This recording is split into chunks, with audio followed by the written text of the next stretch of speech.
Good morning दोस्तों, maths मंदिर में आपका स्वागत है। और जैसा कि पिछले क्लास में मैंने ये क्वेश्चन देके आपको बोला था कि इस पर कमेंट और लाइक करें, तो आज मैं इस क्वेश्चन को बताने वाला हूँ। आखिर जीरो होता क्या है, इवन या ऑड? क्योंकि ये बहुत बड़ा कन्फ्यूज़न है, बहुत लोग को इसके बारे में पता नहीं है और बहुत लोग जानते भी नहीं है मतलब। तो आइए हम आपको बताते हैं, आज से आपको इसकी जानकारी होगी जीरो इवन है या ऑड। तो सबसे पहले दोस्तों देखते हैं, जैसा कि हम जानते हैं या फिर नहीं जानते हैं तो आज से हम लोग जानेंगे। कोई नंबर है जैसे कि मान लीजिए x, ठीक है। x का अगर किसी भी नंबर का पावर, ठीक है, ध्यान दीजिए, किसी भी नंबर का पावर अगर जीरो है तो उसका वैल्यू ऑलवेज वन, हमेशा एक होता है, ठीक है। अब ये देखिए, x की जगह आप या तो 2 रख लीजिए, 2 का वैल्यू जीरो कर दीजिए, फिर भी 1 ही होगा। और 2 की जगह क्या, 2 की जगह हम 2 लाख, ठीक है, 2 लाख का वैल्यू जीरो अगर है पावर मतलब ऊपर, तो 1 ही होगा। अगर किसी भी वैल्यू का, मैं फिर से बोलूँगा, ध्यान दीजिएगा मेरी बातों को, किसी भी वैल्यू का अगर पावर, किसी भी नंबर का पावर अगर जीरो है तो उसका वैल्यू हमेशा एक आता है। अब वो x हो, यहाँ पर 2 का जीरो हो, 2 लाख का जीरो हो, राम का पावर जीरो हो, किसी कुछ का ही पावर जीरो हो, तो उसका वैल्यू ऑलवेज वन, हमेशा हमको ध्यान रखना है इस चीज़ को, ठीक है। अब यहाँ मतलब अब कन्फ्यूजन नहीं रखना है, हमेशा कन्फ्यूजन क्लियर रखना है अपना, हमेशा किसी भी मायने में। तो फिर से मैं बता रहा हूँ, अगर किसी भी नंबर का पावर जीरो हो तो उसका वैल्यू हमेशा एक होता है, या वो x हो या फिर 2 हो, 2 लाख हो, राम हो, श्याम हो, सीता, गीता, कुछ का ही पावर अगर जीरो है तो उसका वैल्यू हमेशा एक होता है। इस बात को आप समझ गए? तो आइए थोड़ा सा आगे बढ़ते हैं। देखिए क्या है मतलब, किसी, यहाँ आपको बताया हम किसी भी वैल्यू का पावर जीरो हो तो ऑलवेज वन। अब समझिएगा, यहाँ पर इसको प्रूफ करने के लिए एकदम इजी वे से प्रूफ कर रहे हैं कि आपको भी ध्यान में रहे, आपको भी किसी को बताना तो आप तुरंत बताइए, भूलिए नहीं मतलब। देखिए प्रूफ इसको कैसे कर रहे हैं। जैसे एक नंबर लेते हैं हम, ठीक है, निगेटिव नंबर, 2 निगेटिव नंबर ले रहे हैं, ठीक है, मानिए एक -2, इसको थोड़ा बड़ा लिखते हैं, -2 और -2।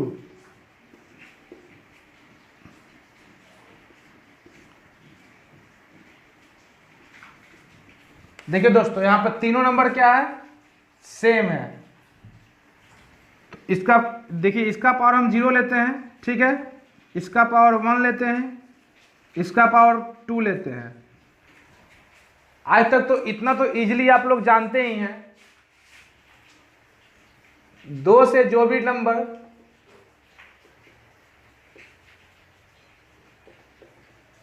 डिविजिबल होता है वो इवन नंबर होता है, इतना तो पता ही है, ठीक है। तो ये 2 क्या है, इवन नंबर जो कन्फर्म है। एक क्या है जो 2 से डिविजिबल,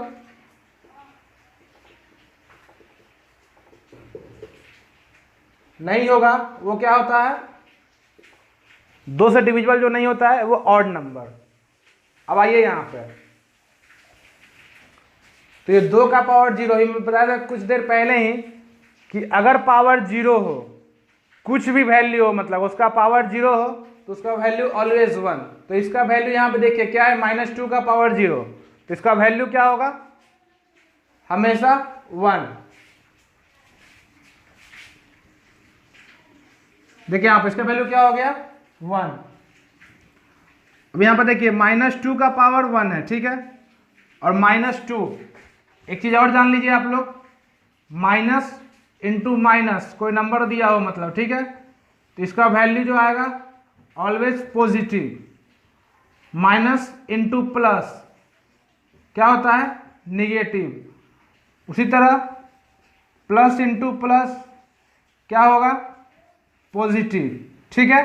और वही अगर यहाँ पर हो जाएगा प्लस इंटू भी माइनस होगा तो उसका वैल्यू क्या निकलता है, निगेटिव। और इसको फिर समझिए, 2 कोई नंबर वैल्यू दिया हो, दोनों के आगे निगेटिव साइन हो, मल्टीप्लाई में हो, तो उसका वैल्यू क्या होगा, पॉजिटिव। एक नेगेटिव एक पॉजिटिव तो उसका वैल्यू क्या, निगेटिव।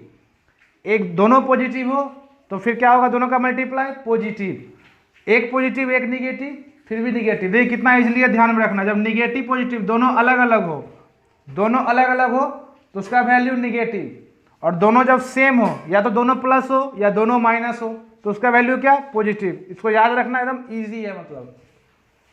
अब आइए -2 का स्क्वायर, -2 इंटू -2। देखिए ये बताया था यहाँ पर, जब दोनों निगेटिव हो मतलब या फिर दोनों सेम हो तो क्या होता है, पॉजिटिव। तो अब दोनों सेम है तो यहाँ क्या, जो भी वैल्यू आया क्या आएगा, पॉजिटिव। और 2 इंटू 2 क्या होता है, 4। इसका आंसर क्या आया, +4। अब +4 हो तो प्लस लिखें या ना लिखें, इससे कोई मतलब नहीं है। अब आइए यहाँ पे -2 का 1, अब -2 ही है, इसको एक ही बार है तो इसका क्या हो जाएगा, -2। तो देखिए हमको कंक्लूजन यहीं से निकालना था। इसका कंक्लूजन क्या आता है, यहां पर देखिएगा, ठीक है। किसी भी निगेटिव नंबर का पावर अगर इवन होगा तो हमको जो वैल्यू मिलेगा क्या मिलेगा, पॉजिटिव। किसी भी निगेटिव नंबर का पावर अगर ऑड होगा तो हमको वैल्यू क्या मिलेगा, निगेटिव।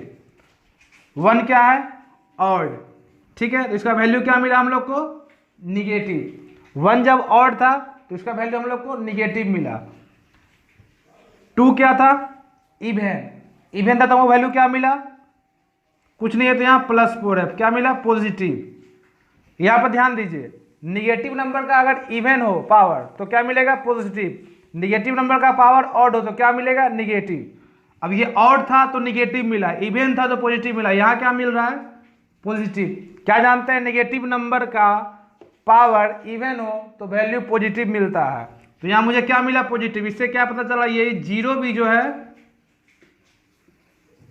इवन नंबर है। पूरा कंक्लूजन यहाँ पर यही निकलता है कि 0 जो होता है इवन नंबर होता है, ना कि ऑड। ठीक है मित्रों, आप लोग हमको बताइए, कमेंट करके बताइएगा आप लोग को ये समझ आया कि नहीं आया। मतलब इतना सारा कुछ जो था मतलब सिर्फ ये प्रूफ करने के लिए था कि 0 इवन है या ऑड। तो आप लोग समझ गए होंगे। जहां आप लोग को सस्पेंस होगा वहां कमेंट बॉक्स में कमेंट कीजिएगा, उसे मैं फिर से बताऊंगा। आइए अगले सवाल की ओर चलते हैं।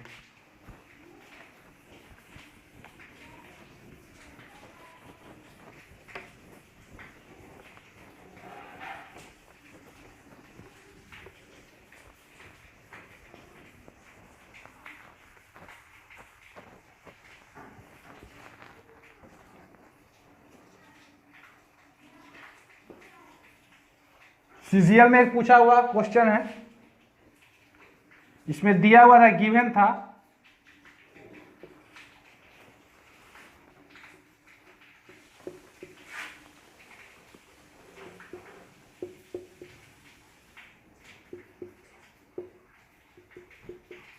इन्फिनिटी तक, और नीचे n का वैल्यू दिया था, सब कुछ सेम था वैल्यू लेकिन नेगेटिव में।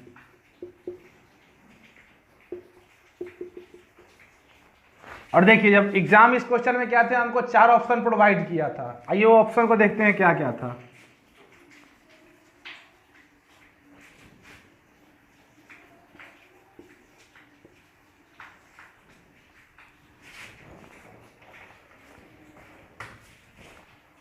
पहला ऑप्शन था m + n - 1 = 0, m + n + 1 = 0, m - n - 1 = 0।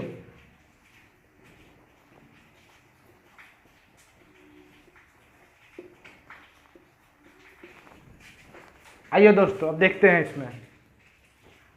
मुझे एग्जाम जो था ये 4 क्वेश्चन, मतलब इस क्वेश्चन में 4 ऑप्शन प्रोवाइड किया था, तो इसके लिए मैं आपको एक फॉर्मूला बताया था।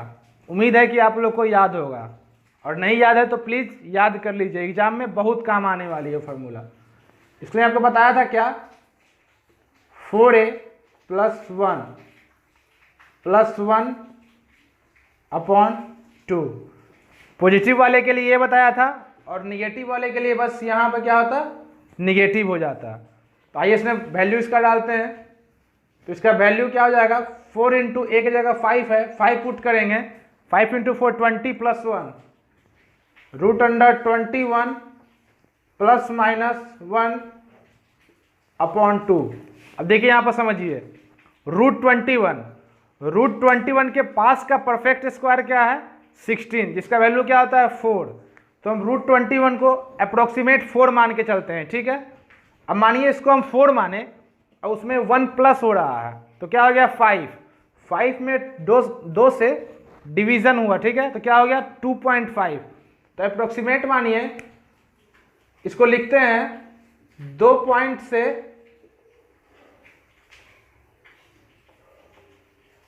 कुछ ज्यादा, ठीक है। किसके लिए, ये +5 जो था उसके लिए, ठीक है।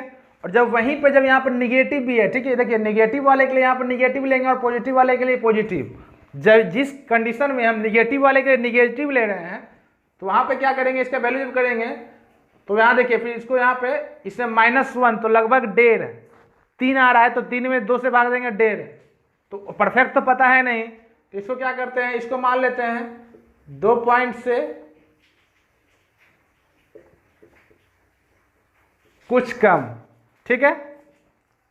अब देखिए आपको एग्जाम में, आजकल एग्जाम जो भी एग्जाम हो रही है उसमें आपको क्या मिलता है, OMR शीट, ठीक है, जिसमें आपको दिए रहते हैं 4 ऑप्शन। तो अब ये जरूरी नहीं है कि सारे सवाल को आप मतलब फुल्ली बना के और तब टिक करें, ठीक है। तो 4 ऑप्शन देने का मतलब है कि उस सवाल को आपको बाय ऑप्शन जाने के लिए, ठीक है। और बाय ऑप्शन में सबसे मदद आपको क्या करता है, मतलब अप्रोक्सीमेशन। अप्रोक्सीमेशन एक बहुत बड़ा रोल निभाता है आपको रिजल्ट दिलवाने में, क्योंकि अप्रोक्सीमेशन आप तभी ले पाते हैं जबकि आपका कॉन्फिडेंस लेवल उस तरह का हो। विदाउट कॉन्फिडेंस लेवल आप अप्रोक्सीमेशन नहीं ले सकते हैं। और अप्रोक्सीमेशन लेने से क्या होता है कि कुछ ऑप्शन को आप देख के ही कह सकते हैं कि ये सेटिस्फाई करेगा या नहीं करेगा। नहीं करेगा तो उसको डायरेक्ट कट करेंगे, और करेगा तो उस पर ध्यान रखेंगे। और अधिकतर एग्जाम में आजकल जो क्वेश्चन सेटर करते हैं, सेटर करने वाले जो होते हैं, मतलब को जो जिस तरह क्वेश्चन सेट करते हैं वो भी जानते हैं, क्योंकि जब टाइम टेकन आपको एग्जाम में दिया रहता है तो उस सवाल को मतलब वो जानते हैं कितना कम समय में किया जा सकता है, उसको वो लेके चलते हैं मतलब। तो बाय ऑप्शन जाने के लिए कैसे करेंगे तो आपको अभी हम बता रहे हैं। अब देखिए जैसे यहाँ पर m के लिए वैल्यू क्या आया, 2 से कुछ ज़्यादा, 2 पॉइंट से कुछ ज़्यादा।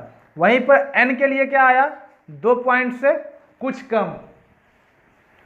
तो आइए यहाँ पर इसको वैल्यू को क्या करते हैं, सेटिस्फाई करवा के देखते हैं। इसका वैल्यू 2 पॉइंट से कुछ ज़्यादा, ठीक है, और इसका n का वैल्यू वहीं पर 2 से कुछ कम, 2 से कुछ ज़्यादा, 2 से कुछ कम, ठीक है। और उसमें एक मात्र घटा रहा है, ठीक है, -1, उसमें एक घटा रहा है, तो कोई पॉसिबल है 0 आना, माने कोई वैल्यू 2 से ज़्यादा है और फिर कोई वैल्यू 2 से कम, और दोनों को ऐड कर रहे हैं और उसे मात्र एक घटा रहे हैं। तो 2 ही इतना ज़्यादा है सबसे पहले, और उसमें एक घटाएंगे तो 1 आएगा, और यहाँ कह रहा है कि 0। तो ऐसे ही पता चल गया ये वैल्यू, ये कभी ये जो दिया हुआ है ये ऑप्शन 1 सेटिस्फाई नहीं कर रहा है। तो फिर ऑप्शन 2 की ओर आएंगे, 2 से वैल्यू कुछ ज़्यादा, n में 2 से कुछ कम, और उसमें भी 1 ऐड ही हो रहा है। यहाँ पर देखिए तीनों, मतलब जो भी 2 चीज़ है, मतलब ये तीनों आपस में ऐड ही हो रहा है, और कोई भी निगेटिव वैल्यू नहीं है, तो कभी 0 कभी हो ही नहीं सकता है। इससे ये ऑप्शन निकल गया मेरा। अब आइए थर्ड नंबर पे, m में 2 से कुछ ज़्यादा, n में 2 से कुछ कम, 2 से कुछ ज़्यादा में 2 से कुछ कम घटा रहे हैं, और उसमें फिर एक घटा रहे हैं। तो ये मे भी सेटिस्फाई कर सकता है, इसको कन्फर्म कह नहीं सकते हैं, लेकिन इसको कहेंगे चलो ये सेटिस्फाई कर सकता है। फोर्थ ऑप्शन को फिर देखेंगे, 2 से कुछ ज़्यादा, उसमें फिर 2 से कुछ कम, और क्या उसमें ये होता है, लेकिन यहाँ पर फिर क्या हो रहा है, 1 ऐड हो जा रहा है। तो ये भी कभी 0 नहीं होगा, मतलब क्योंकि 2 से कुछ ज़्यादा में 2 से कुछ कम घटा दिए, माने कुछ वैल्यू आ गया, पॉइंट में आ गया 0.1, और 0.1 में क्या हो रहा है, फिर कुछ ऐड हो जा रहा है। तो 0 आना कभी पॉसिबल ही नहीं है, ये नहीं हुआ। तो ऐसे में हम डायरेक्ट इसको कह सकते हैं कि यही 3 नंबर ऑप्शन इसको सेटिस्फाई कर रहा है, मतलब। आइए इसको फिर से समझते हैं। ये क्वेश्चन आपको दिया हुआ था, m का √5 रिपीटेशन था इनफाइनाइट तक। n का वैल्यू ये पॉजिटिव में था, उसी तरह ये 5 का निगेटिव में था इनफाइनाइट तक। दोनों को बाय फार्मूला इसको सॉल्व किए तो इसका क्या आया आंसर यहाँ पे, √21 प्लस माइनस, पॉजिटिव वाले के लिए प्लस, निगेटिव वाले के लिए माइनस, 1/2। अब जब इसको सॉल्व करेंगे तो इसका वैल्यू पॉजिटिव वाले का 2 पॉइंट से कुछ ज़्यादा और निगेटिव वाले का 2 पॉइंट से कुछ कम। अब फिर यहाँ पे आएंगे, ऑप्शन को वॉच करेंगे कि ऑप्शन क्या दे रहा है। ऑप्शन देखिए कि 2 से कुछ ज़्यादा, 2 से कुछ कम, दोनों को ऐड किए और उसमें 1 घटा रहे हैं, तो कभी 0 नहीं आ सकता, इसलिए इसको कट किए। सेकेंड में क्या किए, 2 से कुछ ज़्यादा, 2 से कुछ कम और उसमें 1 ऐड हो रहा है, तो ये भी 0 कभी नहीं हो सकता, इसको भी कट किए। थर्ड में आए तो क्या देखें, 2 से कुछ ज़्यादा, 2 से कुछ कम और उसमें भी कुछ और फिर माइनस हो जा रहा है, तो मे भी ये वैल्यू 0 हो सकता है। अब यहाँ पे देखिए फोर्थ नंबर को देखें, 2 से कुछ ज़्यादा और उसमें क्या हो रहा है, 2 से कुछ कम माइनस और फिर क्या हो रहा है +1, तो ये भी 0 नहीं हो सकता है मतलब। तो इसके डायरेक्ट हम लोग देख के क्या किए, थर्ड नंबर को मारे।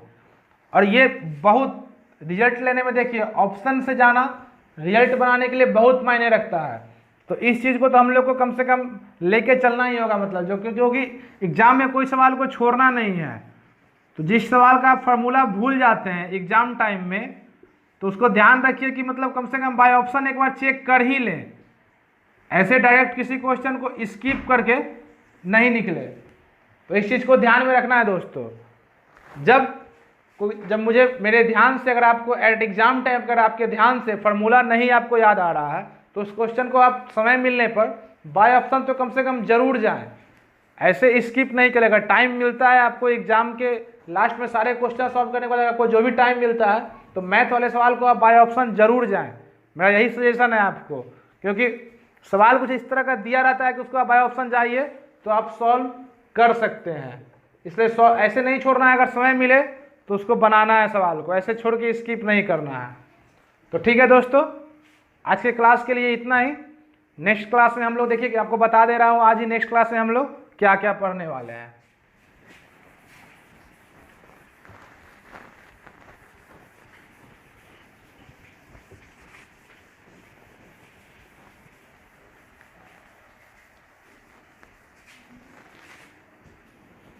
और नेक्स्ट क्लास हम लोग जो पढ़ने वाले हैं क्या क्या,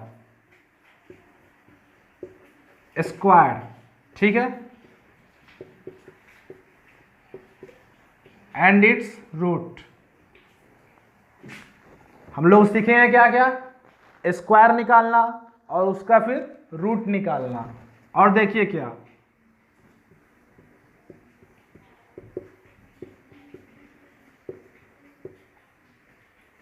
मल्टीप्लीकेशन, ठीक है, वो भी कैसे, मतलब रैपिड फॉर्मूले से, एकदम फास्ट।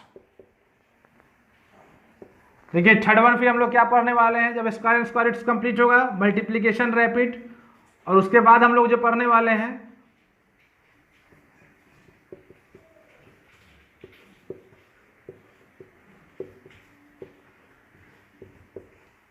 मिरर फार्मूला, ठीक है। तो स्क्वायर एंड इट्स रूट को जानने के लिए मेरा आप लोग को सजेशन है, कम से कम 1 से 15 तक का क्यूब, ठीक है, और 1 से 25 का स्क्वायर, ये आपको ध्यान में रिमेंबर होना चाहिए। 1 से 15 तक का कम से कम क्यूब और 1 से 25 का कम से कम स्क्वायर। और इसके आगे स्क्वायर निकालने के लिए 25 के बाद का जो आपको याद नहीं करना होगा, हम आपको उसका तरीका बताएंगे, trick, how to find in a easy way, सबसे इजी वे से हम कैसे जाने, उसको आप लोग को नेक्स्ट क्लास में बताएंगे। ठीक है, तो मित्रों आज का क्लास यहीं पर समाप्त होता है, और ज़्यादा से ज़्यादा मेरे चैनल को आप लोग सब्सक्राइब करें और आप लोग इसको शेयर करें।